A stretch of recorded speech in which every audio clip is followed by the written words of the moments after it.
ஆண்டவருடைய திட்டத்தை நான் தவற விட்டுட்டேன் பிரதர், செய்யக்கூடாத சில விஷயத்தை நான் செஞ்சுட்டேன், இப்போ என்ன பண்ணுறதுன்னு தெரியாமல் நான் உட்காந்துக்கிட்டு இருக்கிறேன்னு சொல்கிறீங்களா? இன்னைக்கான வார்த்தை உங்களுக்கானது தான்.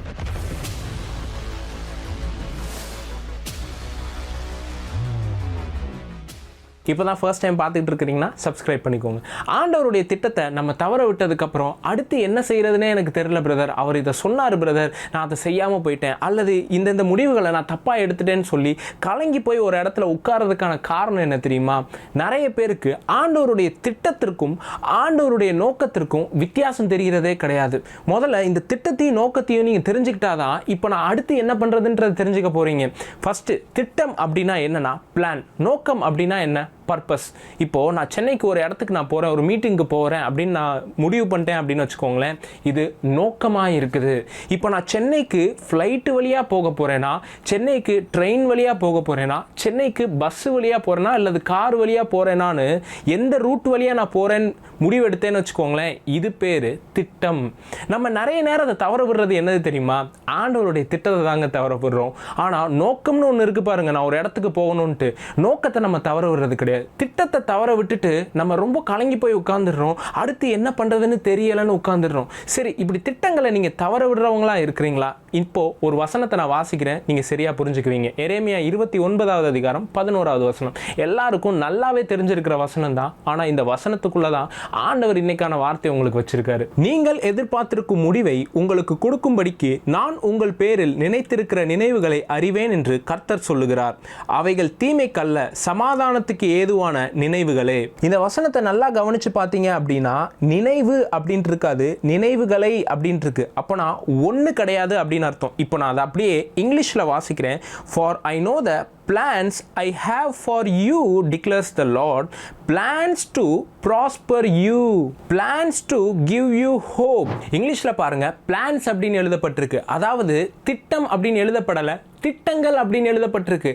ஆண்டவர்கிட்ட பிளான் இருக்கிறது இல்லை, பிளான்ஸ் இருக்கான். அதாவது நீ உன்னை தவற விட்ட அப்படின்னு வச்சுக்கோ, இன்னொரு திட்டத்தை உனக்கு முன்னாடி நான் திறப்பேன் அப்படின்றாரு. நீ பிளான் ஏவை மிஸ் பண்ணனா நான் பிளான் பியை உனக்கு தருவேன், நீ பிளான் பியை மிஸ் பண்ணனா பிளான் சியை உனக்கு நான் தருவேன். ஏன் நீ பிளான் Z வரைக்கும் போய் அந்த திட்டத்தை நீ தவற விட்டுட்ட அப்படின்னா உனக்காக நான் புதுசாக ஒரு லெட்டரை கண்டுபிடிச்சி திட்டத்தை உனக்கு முன்னாடி திறப்பேன் அப்படின்றாரு. மனிதர்கள் எப்படி தெரியுமா, ஒரு பிளானை போட்டு அதில் தவறிட்டோம் அப்படின்னா இதுக்கப்புறம் அங்கே போக முடியாது. ஃப்ளைட்டை மிஸ் பண்ணிட்டேன், பஸ்ஸை மிஸ் பண்ணிட்டேன், ட்ரெயினை மிஸ் பண்ணிட்டேன், அவ்வளோதான் முடிஞ்சிச்சு அப்படின்னு நம்ம உட்காந்துருவோம். ஆனால் ஆண்டவர் அப்படி கிடையாது. அவர்கிட்ட திட்டங்கள்னால நிறைந்தவராக இருக்கிறாரு. ஒரு கூகுள் மேப்பே ஒரு இடத்துக்கு போகணும்னு நம்ம தீர்மானம் பண்ணிட்டோம் அப்படின்னா, நீங்கள் வேற ஒரு இடத்துல வளைஞ்சிட்டீங்க அப்படின்னு வைங்களேன், அது உங்களை ஒரு இடத்துக்கு மறுபடியும் கொண்டு போகிறதுக்கு ரீரூட் போட்டு உங்களை கொண்டு போகும். ஒரு மேப்புனாலேயே ஒரு திட்டத்தை தவற விட்டுட்டா உங்களை நோக்கத்தில் கொண்டு போய் சேர்க்கறதுக்கு பல வழிகளை கண்டுபிடிச்சு உங்களை சேர்க்குது அப்படின்னா, ஆண்டவர் உங்களுக்கு முன்னாடி ஒரு திட்டத்தை தவற விட்டாலும் பல திட்டங்களை வச்சு உங்களை கொண்டு போய் உங்களுடைய வாக்குத்தத்தத்திற்கு நேராக, உங்களுக்கு சொன்ன தீர்க்க தரிசனத்துக்கு நேராக அவர் கொண்டு போய் சேர்ப்பார். மனுஷங்க நிறைய நேரத்தில் ஆண்டவருடைய திட்டத்தை மிஸ் பண்றவங்களா தான் இருக்கும், ரொம்ப பெர்ஃபெக்டாலாம் கிடையாது. அப்படி நீ மிஸ் பண்ணிட்டியா அவ்வளவுதான் முடிஞ்சுன்னு ஆண்டவர் போறது கிடையாது. ஆபிரகாம்ட்ட ஆண்டவர் ஒரு வாக்குத்தத்தத்தை தராரு. உன் மனைவியாகிய சாராளின் வழியா நான் உனக்கு ஈசாக்குன்ற ஒரு பெரிய சந்ததியவே நான் உனக்கு கொடுக்க போறேன்னு ஒரு நோக்கத்தை கொடுத்துட்டு போயிட்டாரு. இப்போ இந்த நோக்கம் நிறைவேறணும்ட்டு பல திட்டத்தை போடலாம். இப்போ ஆபிரகாம் ஒரு திட்டத்தை போடுறான், அந்த திட்டம் ஃபெயிலியர் ஆயிருது. வேற ஒரு ஸ்திரீட்ட இருந்து என்ன பண்றான், இஸ்மவேலை பெற்று எடுக்கிறான். ஆண்டவர் சொல்றாரு, நான் உனக்கு வச்சிருந்த நோக்கம் என்னது கிடையாது, இவன் கிடையாது, இஸ்மவேல் கிடையாது, நான் உனக்கு வச்சிருந்தது ஈசாக்கு. அவ்வளோதான், நீ என்னுடைய திட்டத்திலிருந்து தவறிட்ட, இது நான் உனக்கு வச்ச திட்டம் கிடையாது, நோக்கமே உனக்கு போயிடுச்சு அப்படின்னு சொல்லலை. ஆண்டவர் என்ன தெரியுமா பண்ணுறாரு, நீ திட்டத்தை மிஸ் பண்ணிட்ட, ஆனால் நான் உனக்காக ஒரு நோக்கத்தை வச்சுருந்தேன், நீ நோக்கத்தை மிஸ் பண்ண மாட்டேன், நான் வேற ஒரு திட்டத்தை உனக்கு போட்டு தரேன் அப்படின்னு சொல்லிட்டு ஆண்டவர் ஈசாக்க தராரு அப்படின்னு நம்ம பார்க்குறோம். நீங்கள் ஒரு பிளானை போட்டு அவர் தந்த வாக்கு தத்தத்தை ஒரு இடத்துல ஃபெயிலியர் ஆகிருக்கலாம், தப்பான சாய்ஸ் எடுத்திருக்கலாம், சில செய்யக்கூடாத மிஸ்டேக் பிரதர், இதை என் வாழ்க்கையில் செஞ்சுட்டேன் பிரதர், அதை பண்ணதுனால நான் இந்த இடத்துல கஷ்டத்தை அனுபவிச்சுக்கிட்டு இருக்கேன், அவருடைய திட்டத்தை நான் மிஸ் பண்ணிட்டேன் அப்படின்னு நீங்கள் சொல்லலாம். ஆனால் ஆண்டவர் உங்களுக்காக வேற ஒரு திட்டம் திட்டத்தை போட்டு அவர் சொல்லியிருக்கிற நோக்கத்தை உங்களுடைய வாழ்க்கையில் நிறைவேற்றுவார். சரி பிரதர், ஆண்டவர் எனக்கு தந்திருக்கிற நோக்கத்துக்கு போகிற திட்டத்தை நான் தவற விட்டுட்டேன், இப்போ நான் என்ன செய்கிறது அப்படின்னு கேட்டிங்கன்னா, நான் ஒரு வசனத்தை உங்களுக்காக வாசிக்கிறேன். ரோமர் 8வது அதிகாரம் 28வது வசனம். அன்றியும் அவருடைய தீர்மானத்தின்படி அழைக்கப்பட்டவர்களாய் தேவனிடத்தில் அன்பு கூறுகிறவர்களுக்கு சகலமும் நன்மைக்கு ஏதுவாக நடக்கிறது என்று அறிந்திருக்கிறோம். தேவனிடத்தில் அன்பு கூறுகிறவர்களுக்கு சகலமும் நன்மைக்கு ஏதுவாக நடக்கிறது. All things work together for good அப்படின்னு இருக்குது. சில இது அவங்களுக்கு நன்மைக்கு எதுவாக நடக்குதுன்ட்டு இல்லை, சகலமும் அப்படின்ட்டு இருக்கு. அப்போனா ஒரு மனுஷன் ஒரு திட்டத்திலேருந்து தப்பாக போய் முடிவு எடுத்துட்டான் அப்படின்னு வச்சுக்கோங்களேன், அப்போனா இவனுக்கு எல்லாமே ஒர்க் ஆகும் அப்படின்ட்டுலாம் கிடையாது. ஏன்னா தப்பாக முடிவு பண்ணிட்டான், அதனால் சிலது மட்டும் ஒர்க் ஆகும் அப்படின்ட்டு இல்லை.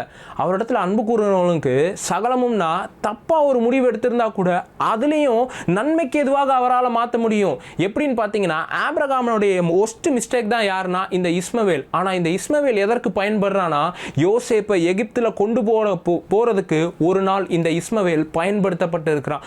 ஓஸ்ட் ஆபிரகாமே நீ எடுத்த தப்பான முடிவில் ஓஸ்ட் முடிவு என்ன தெரியுமா, இதுதான் அப்படின்னு சொல்லும்போது அந்த ஒஸ்ட்ல இருந்து ஆண்டவர் ஒரு பெஸ்ட்டை பிரித்து எடுத்திருக்கிறார். நான் சொல்றேன், நான் போட்டதிலே தப்பான பிளான் இதுதான் பிரதர், ஒஸ்ட் மிஸ்டேக் இதுதான் பிரதர் அப்படின்னு நீங்க யோசிச்சுட்டு இருக்கிறீங்களா? அவரிடத்துல அன்பு கூறுறவர்களுக்கு சகலமும் நன்மைக்கு ஏதுவாக நடக்கிறது அப்படின்ட்டு இருக்கு. அப்போ நான் என்ன பிரதர் இப்போ பண்றது? அவரிடத்துல அன்பு கூறுங்க. அன்பு கூறுகிறவர்களுக்கு தப்பான முடிவு எடுத்ததை கூட ஆண்டவர் சரியா மாத்துவார் அப்படின்னு நான் சொல்றேன். ஏன்னா ஆபிரகாம சொல்றாரு, என் சிநேகிதனாகிய ஆபிரகாம் அப்படின்னு இருக்கு. ஒரு மனுஷன் மட்டும் ஆண்டவரை லவ் பண்ண ஆரம்பிச்சிட்டான் அப்படின்னு வச்சுக்கோங்களேன், அவனுடைய தவறுகளை கூட அவர் திருத்துவார். அது மட்டும் கிடையாது, அவன் பண்ண தவறுல இருந்து சில விஷயத்தை பிரித்தெடுத்து அவனுடைய வாழ்க்கையில நன்மையாக மாற்றுவார். நான் சொல்றேன், இன்னைக்கு நான் சில ஒஸ்ட் மிஸ்டேக்கை பண்ணிட்டேன் பிரதர். என் லைஃப்ல அவருடைய திட்டத்திலிருந்து வெளியே போற மாதிரி நான் என்ன பண்ணிட்டேன் அப்படின்னா, சில இஸ்மவேலை என்னுடைய லைஃப்பில் அலோவ் பண்ணிட்டேன் அப்படின்னு சொல்லி கேட்டுக்கிட்டு இருக்கிறீங்களா? ஆண்டவர் அதை நன்மைக்கு எதுவாக உங்களுக்கு திரும்ப பண்ணுவார். நான் இதை பார்க்குற ஒவ்வொருத்தவங்களுக்காகவும் ப்ரேயர் பண்ண விரும்புகிறேன். பிதாவே இயேசுவின் நாமத்தினால இந்த வார்த்தையை கேட்டுக்கிட்டு இருக்கிற ஒவ்வொருத்தரையும் நான் ஆசீர்வதிக்கிறேன். உங்களுடைய திட்டத்தை இவங்க சில இடத்துல தவற விட்டுருக்கலாம், சில தவறான முடிவுகள் எடுத்து வேற ஒரு டைரக்ஷனில் போயிருக்கலாம். ஆனால் நீங்கள் இவங்க மேலே வச்சிருக்கிற அழைப்பும் கிருபை வரங்களும், நீங்கள் வச்சிருக்கிற அந்த நோக்கமும் ஒரு நாளும் இவங்க மேலே மாறி போகிறது கிடையாது. இயேசுவின் நாமத்தினால உங்களுடைய நோக்கம் இதை பார்த்துக்கிட்டு இருக்கிற ஒவ்வொருத்தர் மேலேயும் இப்பொழுதே செயல்படுவதாக என்று நான் சொல்லுகிறேன். Thank you Jesus. சில ஊழியக்காரர் இதை பார்த்துக்கிட்டு இருக்கிறீங்க, ஆண்டவர் உங்களுக்கு வச்சிருக்கிற நோக்கத்துக்கு நேராக உங்களை கொண்டு போறார். திட்டம் மாறி இருக்கலாம், ஆனால் ஆண்டவர் சொல்றாரு, என்னுடைய நோக்கம் உன்னுடைய லைஃப்ல மாறவே இல்லை அப்படின்றார். இயேசுவின் நாமத்தினால இவங்களை பிளஸ் பண்றேன். இவங்களுக்காக நீங்க வச்சிருக்கிற நன்மைக்கு ஏதுவான திட்டங்களுக்காக நன்றி ஆண்டவரே. அதை புரிந்து கொள்றதற்கான ஒரு இருதயம் உங்களுக்கு உண்டாயிருக்கட்டும். பிளஸ் பண்ணுறேன் இயேசுவின் நாமத்தில் பிதாவே, ஆமென். ஸோ இந்த செய்தி உங்களுக்கு பிரயோஜனமாக இருந்துச்சுன்னா மற்றொரு இடத்துலையும் ஷேர் பண்ணுங்கள், அவங்களுக்கு பிரயோஜனம் உள்ளதாக இருக்கும். இந்த செய்தி உங்களுக்கு ஆசீர்வாதமாக இருந்துச்சுன்னா உற்சாகமாக இந்த வார்த்தைக்கு என்று கொடுங்க. இந்த வார்த்தை என்ன ஆசீர்வதிச்சு ஐ வாண்ட் டு ஸோ அப்படின்னு உற்சாகமாக கொடுக்கலாம். கொடுக்க விரும்புகிறவர்கள் கீழே பார்க்குற கூகுள் பே அக்கௌண்ட் டீட்டெயில்ஸை பயன்படுத்தி இந்த ஊழியத்துக்கு உற்சாகமாக அவங்களுடைய காணிக்கை அனுப்பிச்சு வைக்கலாம். மாதந்தோறும் இந்த ஊழியத்தில் ஒரு பங்காளராகவும் மாறலாம். உங்களுடைய தசபாகங்களை அனுப்பிச்சு வைக்கலாம். கீழே பார்க்குற டீட்டெயில்ஸை பயன்படுத்திக்கோங்க. உங்களுக்கு ஒரு ப்ரேயர் ரெக்வஸ்ட் தேவைப்பட்டுச்சு அப்படின்னா கீழே பார்க்குற வாட்ஸ்அப் நம்பரை தொடர்பு கொண்டு உங்களுடைய ப்ரேயர் ரெக்வஸ்ட் நீங்கள் அனுப்பிச்சு வைக்கலாம். கர்த்தர் உங்க எல்லாரையும் ஆசீர்வதிப்பாராக. God bless you all.